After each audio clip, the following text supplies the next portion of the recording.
Silakan.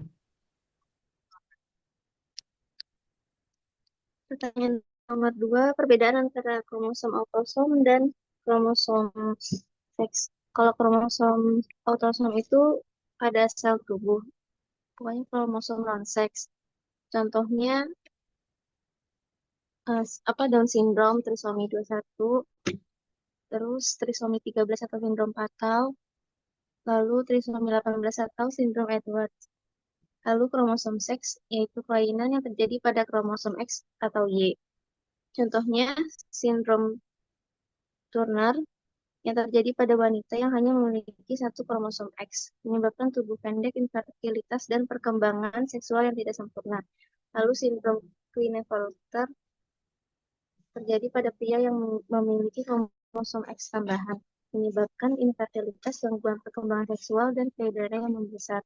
Lalu ada juga sindrom Jacobs, terjadi pada pria yang memiliki kromosom Y yang berlebih atau tambahan, menyebabkan postur tubuh lebih tinggi, kemungkinan perilaku lebih agresif. Mungkin segitu aja Bu, sekian. Terima kasih. Iya, terima kasih banyak. Tadi sudah cukup banyak juga dijelaskan ya. Mungkin beberapa tadi disampaikan, bahkan udah dijelaskan juga. Di paparannya juga sebenarnya tadi kelompoknya juga sudah menjelaskan. Terima kasih banyak tim dari kelompok 3. Selanjutnya lanjut dengan kelompok 4. Izin menjawab Bu untuk pertanyaan kelompok 4. Di pertanyaannya Mbak Evi sama Mbak Dewa itu keuntungan PCR dalam deteksi kanker. Yang pertama itu dapat melakukan deteksi dini dengan sensitivitas yang lebih tinggi. Ini mampu mendeteksi mutasi genetik atau biomarker kanker dalam jumlah kecil dan memungkinkan dokter memberikan diagnosis lebih awal. Lalu spesifisitasnya tinggi untuk mengidentifikasi mutasi spesifik seperti EGFR pada kanker paru dan BRCA1 atau BRCA2 pada kanker payudara. Lalu kemudian minimal invasif karena sampel berupa liquid biopsi hanya memerlukan sampel darah untuk mendeteksi DNA tumor, berbeda dengan pemeriksaan imunohistokimia yaitu berupa jaringan. Lalu ada pemantauan penyakit. Ini lebih mempermudah untuk memantau perkembangan penyakit kanker dan respon terapi melalui biomarker. Kemudian ada lagi personalisasi pengobatan. Ini membantu dokter memilih terapi target berdasarkan mutasi yang lebih spesifik. Lalu kelebihan lainnya, deteksi minimal residual disease. Ini dapat mendeteksi sisa-sisa kanker untuk mencegah munculnya penyakit yang sama atau kanker yang sama. Lalu metode ini lebih cepat dan efisien. Hasilnya dapat diperoleh dalam hitungan jam atau bahkan hari, lebih cepat dari metode lain. Izin Ibu, terima kasih. Iya, terima kasih banyak Pak, udah dibantu jawab. Silakan mungkin dari tim kelompok 4 lainnya untuk pertanyaan berikutnya yang kedua. Izin menjawab, Ibu. Iya, Untuk pertanyaan nomor 2, itu dari 3 teknik, yaitu Southern Blot Analysis, PCR, dan FISH. Teknik yang paling sensitif dalam mendeteksi kanker. Kalau dari PCR, ada teknik paling sensitif untuk mendeteksi kanker, terutama kalau mendeteksi mutasi kecil atau perubahan DNA dalam jumlah yang sangat kecil. Untuk FISH memiliki sensitivitas sedang, lebih cocok untuk melihat perubahan kromosom. Kemudian untuk Southern Blot memiliki sensitivitasnya paling rendah dan jarang digunakan untuk mendeteksi kanker yang modern. Jadi kalau mencari metode paling sensitif, PCR itu pilihan yang paling baik. Izin. iya, terima kasih banyak kelompok 4. Iya, mungkin kalau dari sensitivitasnya sudah dijelaskan ya, PCR-nya yang paling sensitif. Kalau FISH dia lebih ke kelainan kromosom ya. Tapi kalau kanker mungkin karena dia lebih ke mutasi basicnya, jadi lebih ke PCR-nya yang bisa lebih sensitif untuk deteksinya. Nah, baik. Kelompok untuk kelompok 4 ini pertanyaannya semua sudah terjawab. Terima kasih banyak untuk tim dari kelompok 4. Selanjutnya kita masuk, sebenarnya ini masih ada satu, kira-kira Bapak Ibu dari kelompok 4 apakah bisa dibantu? Ini dari Bu Dewanti ya, jadi apa saja keuntungan pemeriksaan PCR dalam mendeteksi penyakit kanker. Sekalipun memang ini berkaitan ya tadi dengan pertanyaan yang terakhir yang baru saja dijelaskan, tapi mungkin nanti apakah ada yang bisa membantu untuk menginformasikan?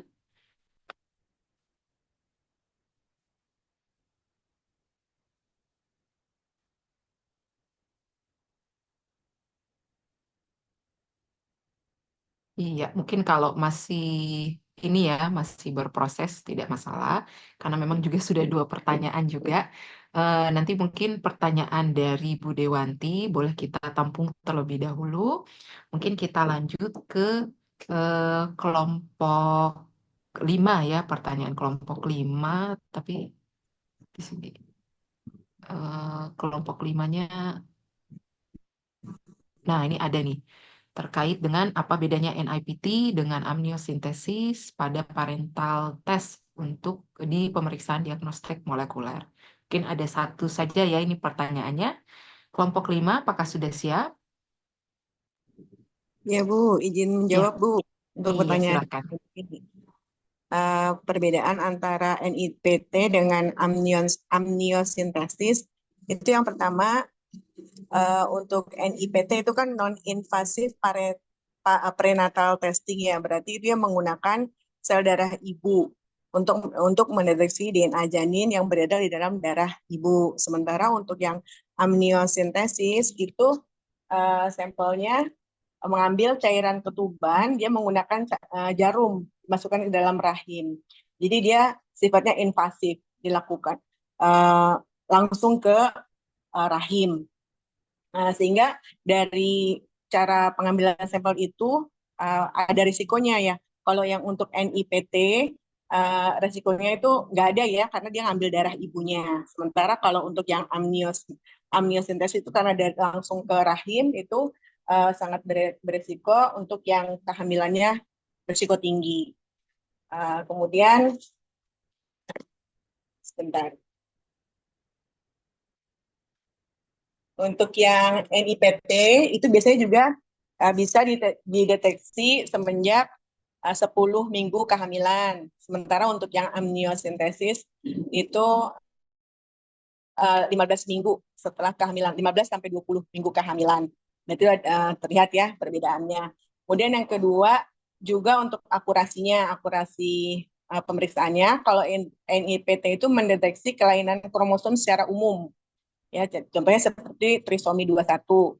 Sementara untuk untuk yang amniosintesis itu dia bisa lebih banyak deteksinya gitu, lebih khusus. Mungkin itu Bu jawaban dari saya. Iya, terima kasih banyak Bu, sudah sangat detail ya dari waktu pemeriksaan, kemudian juga tadi ya yang satunya invasif, satunya yang non-invasif, kemudian juga dari pemeriksaan akurasinya, nah itu juga sudah cukup jelas tadi disampaikan. Mudah-mudahan pertanyaan informasinya juga bisa tersampaikan kepada yang menanyakan, mungkin itu. Nah, terima kasih banyak untuk tim dari kelompok 5. Selanjutnya untuk kelompok 6. Nah, untuk kelompok 6 ini ada satu pertanyaan, dua ya, ada 2 pertanyaan. Silakan, mudah-mudahan sudah siap tim dari kelompok 6.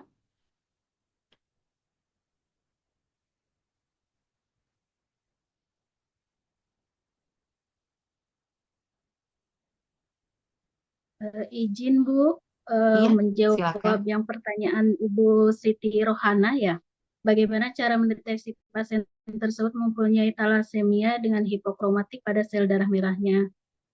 Jawaban kami kelompok 6 yaitu untuk mendeteksi talasemia dengan hipokromatik itu yaitu pemeriksaan darah lengkap di mana hasilnya nanti biasanya ya HB-nya rendah, jumlah sel darah merahnya atau eritrositnya juga rendah, MCP, MCH juga rendah.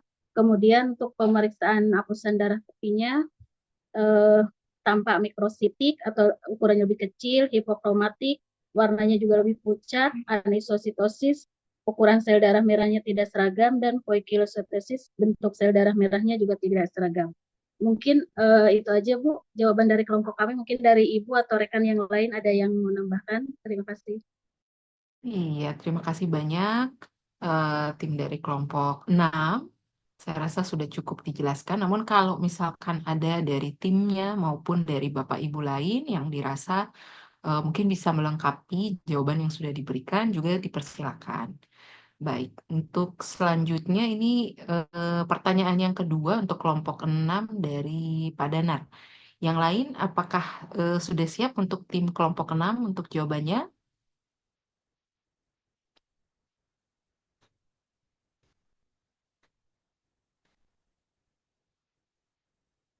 Ini pertanyaannya terkait dengan sickle cell anemia ya. Jadi apa yang menyebabkan sel darah merah berbentuk sabit pada sickle cell anemia?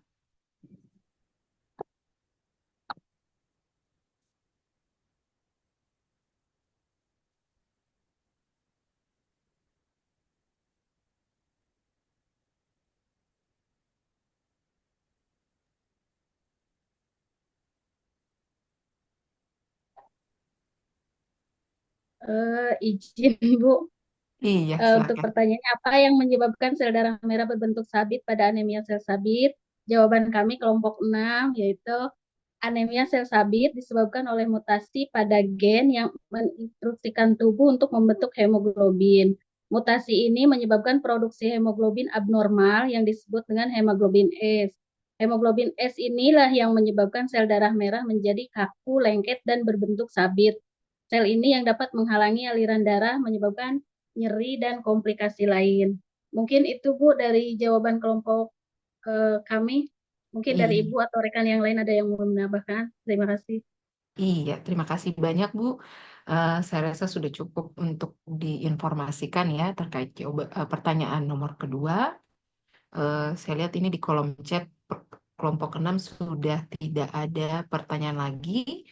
Terima kasih banyak untuk tim kelompok 6 yang sudah menyampaikan ya jawabannya. Selanjutnya ini tim untuk kelompok 7. Ini kurang lebih ada 2 pertanyaan ya. Nah, ada 2 pertanyaan dari Bu Yuli dan Bu Riani. Silakan. Baik Ibu, saya mau izin untuk jawab pertanyaan dari Ibu Riani kelompok 7. Tadi pertanyaannya apa keunggulan dan kelemahan untuk metode LEM dibandingkan dengan PCR? Saya coba jawab ya Bu ya. Untuk keunggulan metode LEM, satu yaitu isotermal. Metode LEM ini bekerja pada suhu tetap atau sekitar 65 derajat Celcius, sehingga tidak memerlukan alat thermal cycler yang mahal. Dengan demikian, peralatan sederhana seperti water bed atau heating block sudah cukup untuk menjalankan reaksi. Kemudian yang kedua yaitu kecepatan. Untuk proses amplifikasi dengan lem itu sangat cepat. Biasanya memerlukan waktu antara 30 hingga 60 menit untuk mendapatkan hasil. Sedangkan untuk PCR konvensional bisa memakan waktu beberapa jam, mungkin sekitar 4 sampai 5 jam. Kemudian yang ketiga yaitu spesifitasnya tinggi. Dengan menggunakan 4 atau 6 primer yang dirancang khusus, untuk metode LEM dapat mengenali 6 hingga 8 sekuen nukleotida yang berbeda, sehingga meningkatkan spesifitas deteksi target. Kemudian yang keempat yaitu sensitivitas yang tinggi, di mana metode LEM ini mampu mengamplifikasi DNA hingga 10⁻⁹ sampai 10⁻�10 kali lipat dalam waktu singkat, yang sangat berguna untuk mendeteksi jumlah target yang rendah. Kemudian untuk yang kelima yaitu deteksi visual.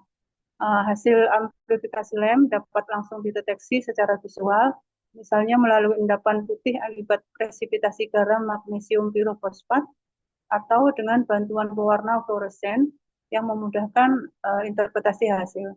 Kemudian untuk kelemahan metode LEM yaitu satu, ketergantungan pada desain primer. Keberhasilan LEM ini sangat bergantung pada desain primer yang optimal. primer yang tidak tepat dapat menyebabkan non-spesifitas atau hasil yang tidak akurat. Kemudian kelemahan yang kedua yaitu resiko kontaminasi. Metode ini kan sangat efisien dalam mengamplifikasi target. Bahkan untuk kontaminasi kecil pun dapat menghasilkan sinyal positif palsu, sehingga memerlukan kehati-hatian dalam penanganan sampel. Kelemahan yang ketiga yaitu interpretasi hasil yang subjektif. Pada beberapa teknik deteksi, misalnya yang penilaian visual terhadap endapan, interpretasi hasil bisa jadi subjektif dan mungkin memerlukan verifikasi tambahan untuk memastikan akurasi. Demikian Ibu jawaban kami. Iya, terima kasih banyak Bu atas jawabannya. Mungkin saya sedikit menambahkan mungkin dari sisi kelemahan ya. Kalau keunggulan tadi sudah banyak dijelaskan. Mungkin terutama punyanya si yang lem, PCR yang lem. Nah, jadi kalau untuk yang lem di sini, nah ini memang kalau untuk primer ya, primer itu memang semua jenis PCR. Nah, itu juga memang dia tergantung ya dari situ. Hanya memang kalau untuk yang lem ini, dia itu lebih sulit ya untuk proses optimasinya. Karena memang apalagi kan dispesifikkan dengan alatnya juga. Nah, kemudian juga reaksinya dia lebih kompleks, terus ada keterbatasan juga buat kontrolnya yang kualitas internal. Nah, kemudian juga untuk duplikasi reaksi ya apabila misalkan diperlukan. Dan juga biasanya dia sulit juga untuk sampel yang virus yang jumlahnya sedikit misalkan. Nah, karena itu dia bisa jadi malah negatif palsu ya. Iya, mungkin itu sedikit tambahan saja. Silakan Bapak Ibu dari kelompok 7 ya, bisa dilanjut untuk pertanyaan yang pertama. Baik Ibu, saya izin menjawab dari kelompok 7 dari pertanyaan Ibu Yulianti ya, mengapa teknologi nanostring dianggap lebih unggul dibandingkan metode lain dalam analisis ekspresi gen. Nah, keunggulan daripada teknologi nanostring yang pertama itu tanpa melalui tahap amplifikasi.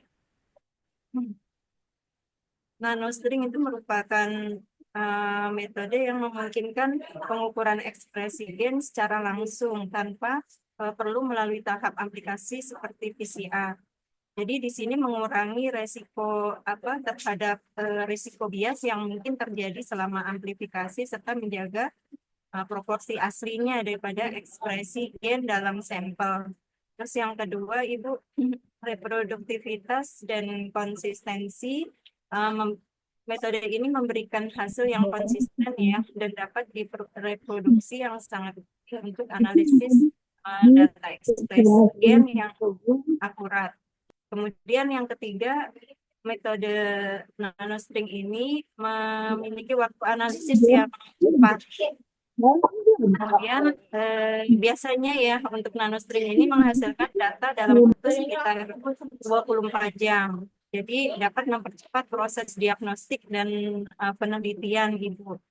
Kemudian yang keempat memiliki sensitivitas terhadap kualitas sampel.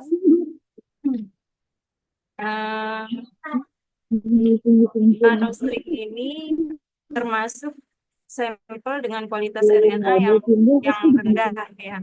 Misalnya spesimen FRP akan ketika jumlah atau kualitas jaringan yang tersedia terbatas.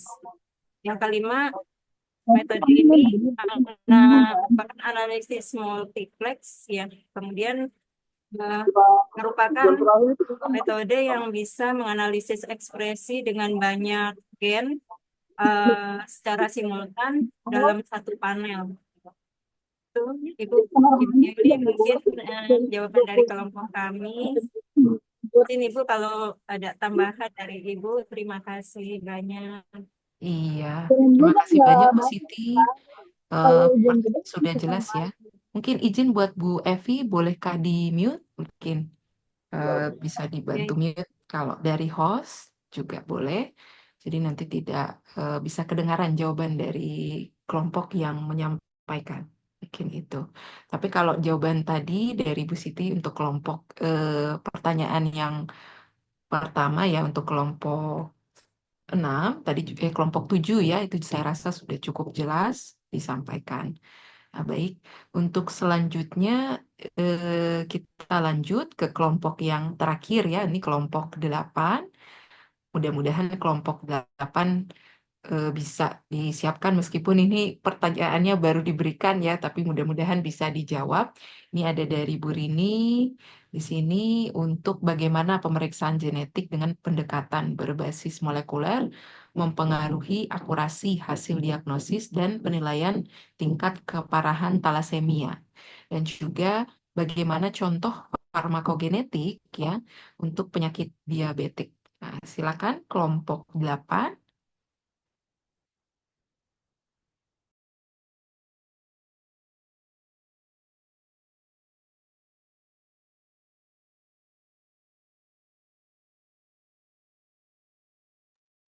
Izin menjawab Ibu untuk pertanyaan nomor 1 dari Mbak Rini.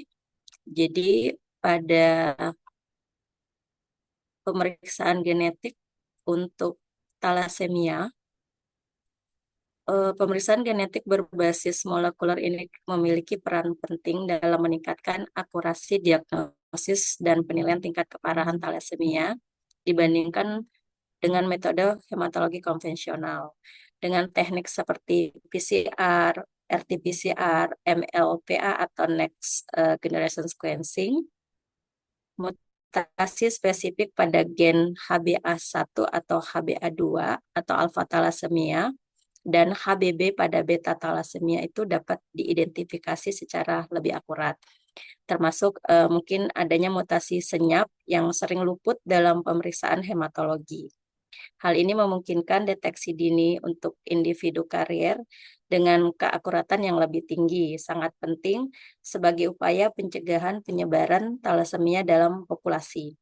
Selain itu, pendekatan molekuler juga memungkinkan untuk penentuan tipe mutasinya secara langsung yang berhubungan dengan tingkat keparahan penyakit, sehingga dapat memperkirakan apakah pasien akan mengalami thalassemia mayor, intermedia, ataupun minor. Jadi dengan diagnosis molekuler ini, informasi yang kita dapatkan itu akan sangat berguna untuk perencanaan terapi yang tepat, seperti kebutuhan untuk transfusi darah rutin, ataupun terapi kelasi besi, sehingga bisa menjadi dasar untuk pengembangan terapi genetik seperti pengeditan gen CRISPR Cas9 ataupun pada terapi sel induk hematopoietik.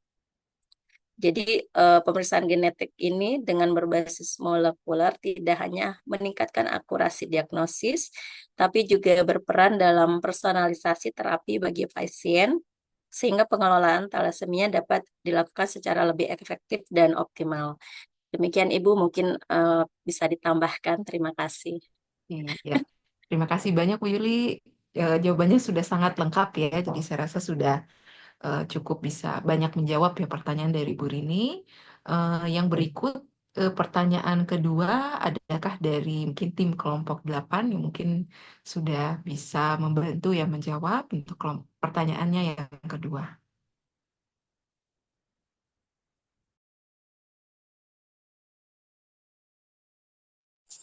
Izin Ibu coba menjawab untuk pertanyaan kedua. Bagaimana contoh farmakogenetik penyakit diabetik? Contohnya ada beberapa, salah satunya penerapan obat hipoglikemik, yaitu obat-obatan seperti metformin, sulfonylurea, dan insulin dapat mempengaruhi pasien dengan cara yang berbeda-beda. Misalnya beberapa pasien mungkin memiliki varian genetik tertentu yang membuat mereka lebih rentan terhadap efek samping obat tersebut. Dengan melakukan tes farmakogenetik, dokter dapat memilih obat yang sesuai berdasarkan profil genetik pasien. Yang kedua, penggunaan tes genetik untuk menentukan varian gen-gen tertentu seperti gen CYP2C9 atau KCNJ11 yang berperan dalam metabolisme obat atau pengaturan gula darah. dapat memberikan informasi penting untuk menyesuaikan dosis obat. Misalnya, varian genetik tertentu dapat mempengaruhi bagaimana tubuh memetabolisme obat-obat tertentu, sehingga dosis obat perlu disesuaikan. Contoh yang ketiga, penyesuaian pengobatan insulin, yaitu genetik pasien juga bisa mempengaruhi cara tubuh merespon insulin. Dengan memanfaatkan informasi farmakogenetik, dokter bisa lebih tepat dalam memilih jenis insulin atau menentukan waktu dan dosis pemberian insulin sehingga kontrol gula dapat lebih optimal. Demikian Ibu, mohon maaf. Barangkali ada yang bisa ditambah. Terima kasih, Bu. Iya, terima kasih banyak atas jawabannya. Saya rasa sudah cukup jelas ya, bahkan diberikan contoh satu persatu ya terkait untuk farmakogenetik dari penyakit diabetes. Nah, jadi saya rasa sudah cukup terjawab untuk pertanyaan kedua. Terima kasih banyak untuk tim dari kelompok 8 yang sudah menyampaikan ya jawaban dari masing-masing pertanyaannya. Baik, dengan berakhirnya ini ya jawaban tadi dan untuk kelompok 8 pertanyaannya, maka sesi tanya jawabnya juga sudah selesai. Jadi ini kita cukupkan untuk sesi untuk pembelajaran ya diagnostik molekuler kali ini. Izin Bapak Ibu mungkin sedikit menginformasikan ya. Tadi itu saya sempat sudah berkomunikasi juga dengan PJ-nya terkait kalau saya lihat di rancangan pembelajaran kan sebenarnya saya ada ini ya terkait bioinformatika dasar sama validasi primer atau PCR secara in silico. Jadi saya juga komunikasikan terlebih dahulu dengan PJ karena saya juga agak sedikit lupa. Jadi barangkali mungkin ada yang sebenarnya sudah terlaksana pada saat di Diamol 1. Mungkin itu tidak akan saya ulangi lagi di sini. Tapi kalau misalkan memang semuanya belum, maka nanti saya akan kita laksanakan. Cuman mungkin nanti saya sederhanakan. Mengingat tadi saya sempat komunikasi juga sama Bu Puji, kemungkinan besar di tanggal 8 ya, hari Sabtu depan, itu akan Bu Puji gunakan waktunya untuk praktikum ya, wet lab. Tapi saya juga belum pasti untuk pelaksanaan ya, karena nanti beliau menginfokan ya, nanti akan diskusi terlebih dahulu dengan kelasnya sebelum diputuskan untuk pelaksanaannya. Jadi mungkin nanti menunggu informasi dengan beliau. Hanya saja jika memang dua topik tersebut ternyata ada yang belum ya. Saya ingat kalau yang in siliconya yang belum si PCR in silico, tapi kalau desain primernya ternyata juga belum, nanti boleh dilaksanakan. Tadi sudah saya komunikasikan dengan PJ, kalau memang di hari Rabu belum diambil dengan Bu Puji waktunya, mungkin nanti saya akan mengisi. Nah, jadi kalaupun jadi hari Rabu, boleh juga nanti dimajukan waktunya. Jadi nanti hari Rabu saya izin off untuk perkuliahan di kelas reguler, jadi saya masuk di kelas ini saja. Jadi bisa diselesaikan sehingga harapannya di minggu depan seluruh topiknya sudah selesai ya, baik yang dengan saya untuk in siliconya, begitu juga dengan yang praktek langsungnya ya bersama dengan Bu Puji. Nah, mungkin itu yang bisa saya informasikan. Nanti saya menunggu konfirmasi lebih lanjut dari PJ untuk dicek terlebih dahulu.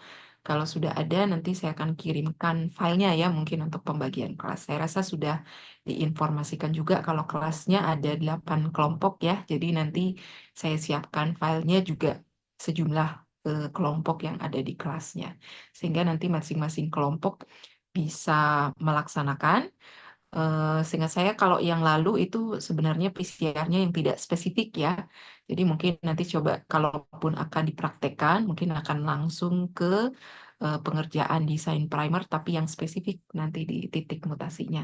Sehingga nanti Bapak Ibu bisa dapat gambaran. Kalau yang tidak spesifik mungkin lebih enak ya langsung menggunakan ini ya, ada menu di situ primer blast langsung bisa ada langsung di gene bank-nya, tapi kalau untuk yang spesifik kita ada hitung-hitungannya. Nah, mungkin nanti saya informasikan ya, sehingga nanti kalau memang perlu dilaksanakan, karena memang belum ya, nanti kita bisa lakukan. Hanya mungkin nanti saya majukan agar nanti harapannya kalaupun dilaksanakan di Rabu, kita selesainya tidak begitu di sore sekali ya. Jadi maksimal mungkin sekitar 2 jam kita selesaikan. Jadi kalau misalkan Bapak Ibu tidak ada kelas, mungkin bisa kita maju. Tapi kalau memang ternyata mungkin perkuliahannya ada kelas lain atau bahkan mungkin di hari Rabu mau diisi sama Bu Puji, ya berarti nanti dicarikan waktunya yang lain. Nah, mungkin itu saja. Dari saya sudah cukup. Dari Bapak Ibu ada yang mau ditanyakan atau dikonfirmasi sebelum kita akhiri pertemuannya? Ibu izin Bu, kita hari Senin sama Selasa sebenarnya kan kewirausahaan, tapi udah selesai kuliahnya Bu. Oh iya iya iya, boleh boleh. Nanti mungkin saya tunggu informasinya ya terkait kepastian tadi. Kalau sudah langsung saya ini habis ini saya siapkan langsung filenya supaya nanti bisa kita ambil saja di waktu itu. Jadi tidak mengganggu waktunya. Kebetulan di hari Senin sampai Selasa juga saya tidak ada kelas ya. Jadi kalau mau diambil di siang ya, karena setahu saya biasanya kan kelasnya jadwal kebanyakan mulainya dari siang.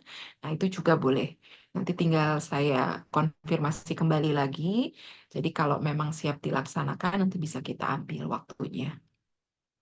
Baik Bu, nanti saya WhatsApp Ibu ya Bu kalau Iya, siap. Baik, mungkin sudah, saya rasa sudah cukup. Mungkin sebelum kita close Zoom-nya, apakah perlu di screenshot terlebih dahulu, izin? baik Bu di screenshot dulu ya kakak-kakak tolong Iya, di siap. open cam-nya.